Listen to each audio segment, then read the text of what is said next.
Jaya Radha Madhava Punya Vihari.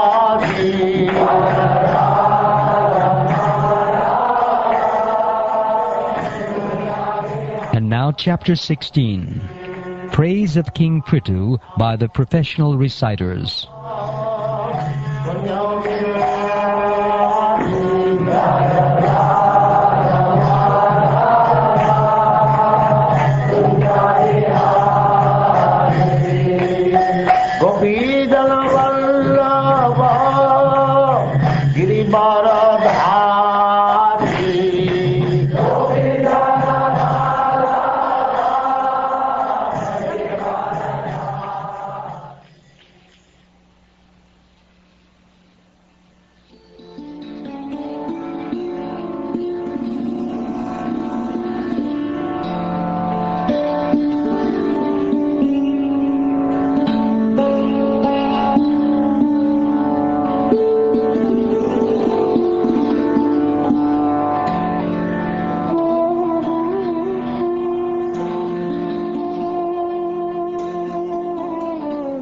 The great sage Maitreya continued, While King Prthu thus spoke, the humility of his nectarian speeches pleased the reciters very much. Then again they continued to praise the king highly with exalted prayers, as they had been instructed by the great sages. The reciters continued, Dear King, you are a direct incarnation of the Supreme Personality of Godhead, Lord Vishnu, and by his causeless mercy you have descended on this earth. Therefore it is not possible for us to actually glorify your exalted activities. Although you have appeared through the body of King Vena, even great orators and speakers like Lord Brahma and other demigods cannot exactly describe the glorious activities of your lordship. Although we are unable to glorify you adequately, we nonetheless have a transcendental taste for glorifying your activities. We shall try to glorify you according to the instructions received from authoritative sages and scholars. Whatever we speak, however, is always inadequate and very insignificant. Dear King, because you are a direct incarnation of the Supreme Personality of Godhead, all your activities are liberal and ever laudable. This king, Maharaj Prthu, is the best amongst those who are following religious principles. As such, he will engage everyone in the pursuit of religious principles and give those principles all protection. He will also be a great chastiser to the irreligious and atheistic. The king alone, in his own body, will be able in due course of time to maintain all living entities and keep them in a pleasant condition by manifesting himself as different demigods to perform various departmental activities. Thus he will maintain the upper planetary system by inducing the populace to perform Vedic sacrifices. In due course of time, he will also maintain this earthly planet by discharging proper rainfall. This King Prthu will be as powerful as the sun god, and just as the sun god equally distributes his sunshine to everyone, King Prthu will distribute his mercy equally. Similarly, just as the sun god evaporates water for 8 months and during the rainy season returns it profusely, this king will also exact taxes from the citizens and return these monies in times of need.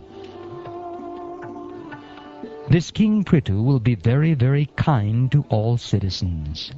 Even though a poor person may trample over the king's head by violating the rules and regulations, the king, out of his causeless mercy, will be forgetful and forgiving.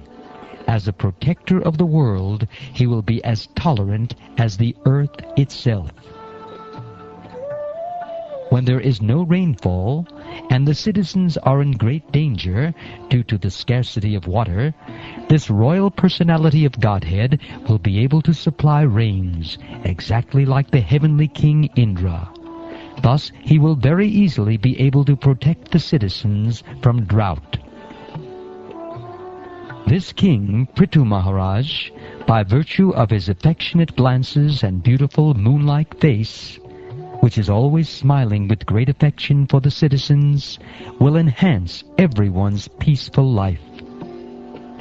No one will be able to understand the policies the king will follow. His activities will also be very confidential, and it will not be possible for anyone to know how he will make every activity successful.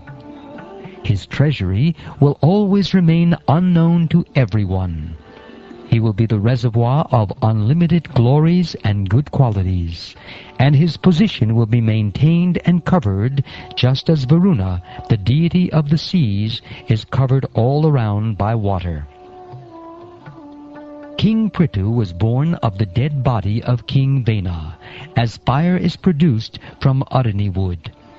Thus King Prthu will always remain just like fire, and his enemies will not be able to approach him. Indeed, he will be unbearable to his enemies, for although staying very near him, they will never be able to approach him, but will have to remain as if far away. No one will be able to overcome the strength of King Prthu. King Prthu will be able to see all the internal and external activities of every one of his citizens. Still, no one will be able to know his system of espionage, and he himself will remain neutral regarding all matters of glorification or vilification paid to him. He will be exactly like air, the life force within the body, which is exhibited internally and externally, but is always neutral to all affairs. Since this king will always remain on the path of piety, he will be neutral to both his son and the son of his enemy. If the son of his enemy is not punishable, he will not punish him. But if his own son is punishable, he will immediately punish him. Just as the sun god expands his shining rays up to the Arctic region without impedance, the influence of King Prthu will cover all tracts of land up to the Arctic region, and will remain undisturbed as long as he lives. This king will please everyone by his practical activities, and all of his citizens will remain very satisfied. Because of this, the citizens will take great satisfaction in accepting him as their ruling king. The king will be firmly determined and always situated in truth.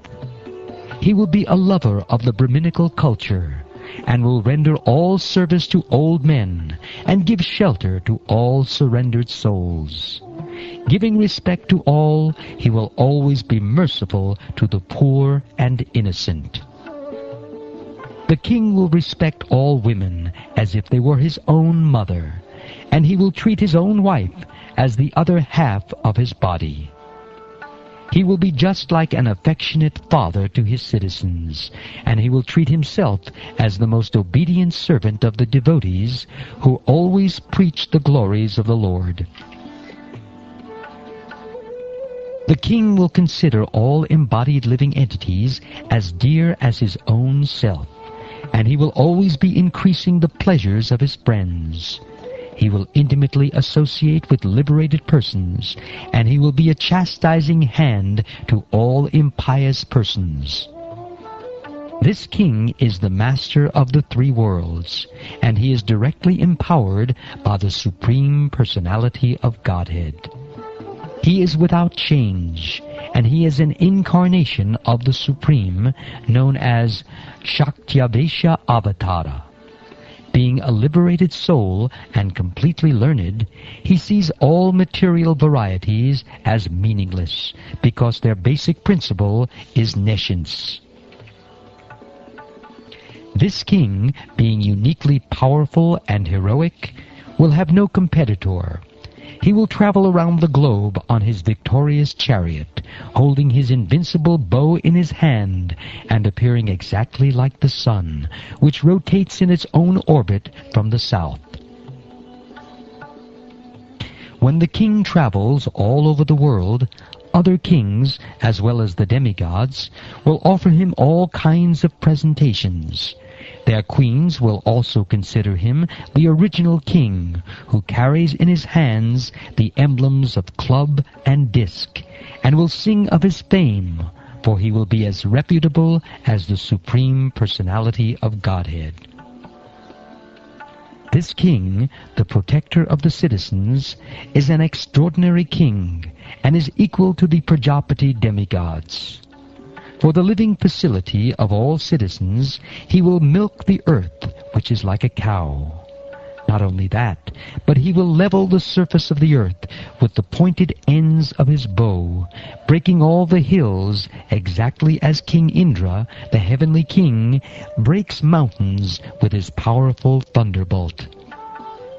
When the lion travels in the forest with its tail turned upward, all menial animals hide themselves.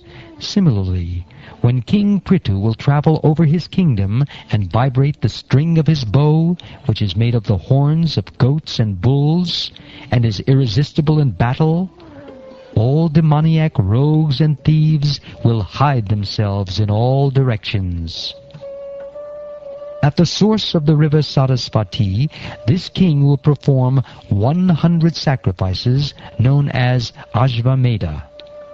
In the course of the last sacrifice, the heavenly king Indra will steal the sacrificial horse.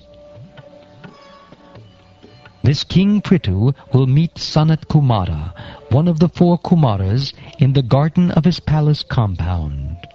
The king will worship him with devotion, and will be fortunate to receive instructions by which one can enjoy transcendental bliss.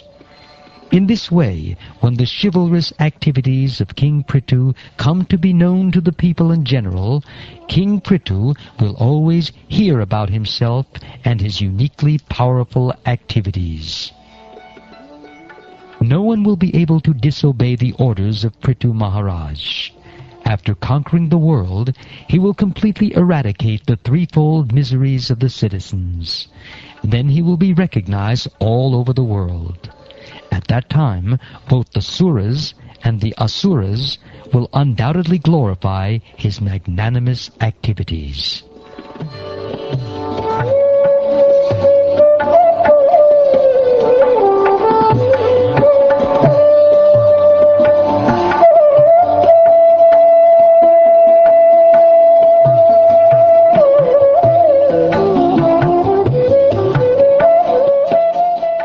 Thus ends the 16th chapter of the 4th canto of the Srimad-Bhagavatam, entitled Praise of King Prthu by the Professional Reciters.